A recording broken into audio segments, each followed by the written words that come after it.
Hi, it's Karla with Rudy Greens. As you probably know, Rudy Greens is a high quality human food made for dogs. But what you might not know is that the other part of the company's mission is to help educate and promote awareness for various animal welfare organizations, and that's what gets me out of bed in the morning. I am here today with Luke Robinson, the founder of 2dogs2000miles, and he's in town as part of an historic journey from Austin, Texas to Boston, Massachusetts in order to raise awareness for canine cancer. We're gonna go for a little walk and have a chat.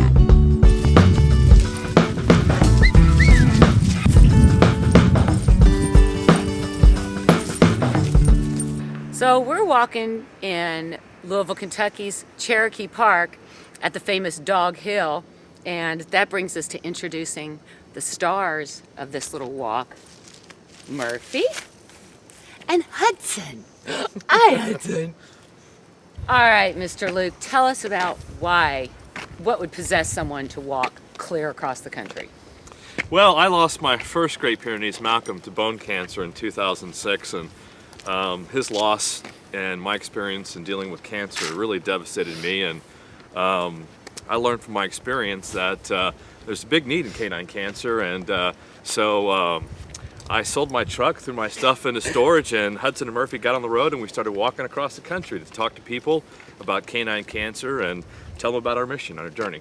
So canine cancer, what makes canine cancer different than human cancer, kind of cancer? Well, that's a great question, Karla. Actually, it's the same type of cancer. Dogs and even cats are great models for understanding cancers in people.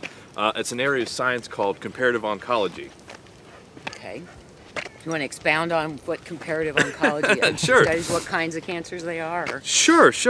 For example, let's take bone cancer for an example. Is that the bone cancer that dogs get is really the same type of bone cancer that people get. In fact, dogs can also get breast cancer, liver cancer, lung cancer, brain cancer. You know, they get the same type of cancers that people get. And is it something that happens primarily in an older dog, or what's the deal? Well, you know, another great question. Actually, we're seeing two disturbing trend lines right now. Not only is cancer becoming increasingly more common in dogs, but it's also being diagnosed at a much earlier age.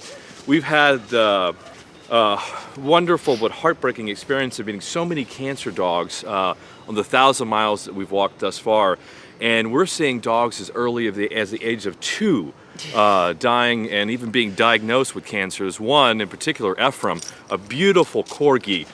It was diagnosed and it passed away just a month before its three-year birthday. So it's typically thought of as an older disease, but it's being diagnosed at such a young age that that's not true.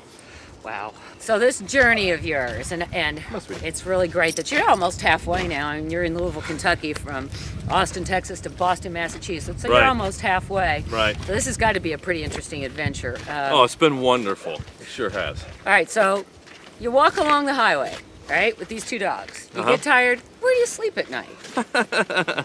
I think the real question is, where do we not sleep? I mean, we've slept on the side of roads, barns, hog farms. What's the worst? Well, actually, the worst was the pig farm in Arkadelphia, Arkansas, where I found out that we were sleeping actually in a place that was infested by brown recluse spiders. So that was the worst. We've actually had to sleep in some very tough neighborhoods. There in East Texas, I found out that we were sleeping in an area densely populated with meth labs, and that was a little bit uncomfortable. So, but we've also met so many wonderful people that have invited us into their homes, and we also sleep in churches as well. So, man, I think I should make a list just so I can check off and say, make sure that we sleep at every type, exactly. Type of lodging. Make sure we spare nothing. There you go.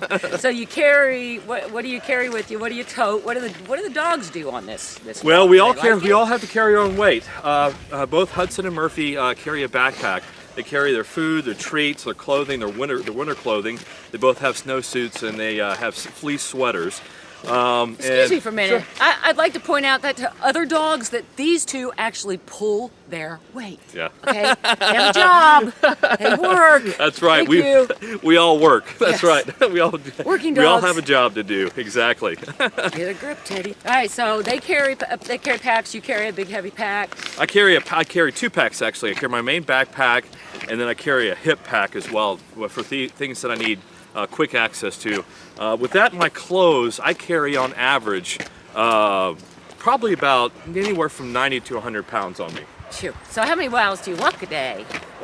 You know, we try to do about 8 to 10 miles, which is a good day for us. With the boys and the fact that we stop more frequently to feed and water them, you know, we probably only make about 1.5 miles, 2 miles an hour. So that's a pretty good clip. You know, that's a good 7-hour day, 8-hour day for us. Right.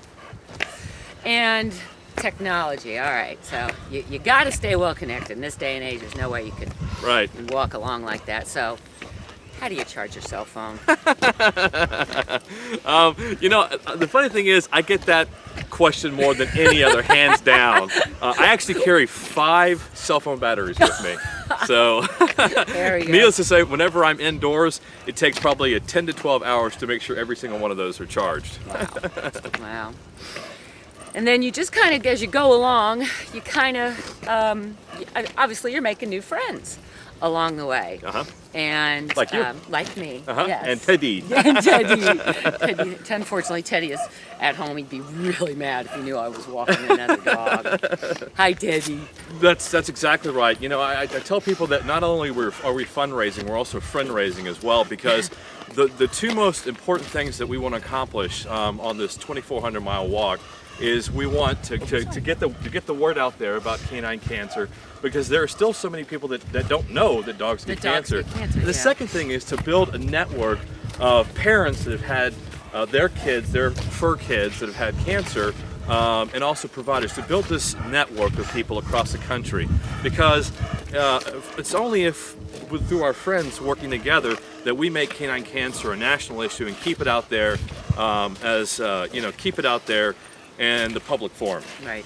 Yeah. Right. Your website is 2dogs2000miles.org, and that's the number 2 and the number 2dogs2000miles.org. Yes. Can you do that again? 2dogs2000miles.org. Wow. You like that? I do. I like that. I like that. And you can also follow Luke on Twitter, which is kind of cool. Yeah, actually, you know, I have a PDA phone, and it was donated by Nokia. Loaned to us by Nokia, wonderful man at Nokia. And the great thing about this, it got a good set. The great thing, the great thing about that is it enables me to send text messages from the road, and so text message and photographs. So it's just an extremely utile technology for us, because I'll stop and take photographs and send them to Twitter, so all the people that are following us can go and hear about the journey and read some of our stories and see some of the really cool photographs and meet some of the people that we've met on Twitter. So I love it. I think it's an awesome technology. Sweet. Yeah. Sweet.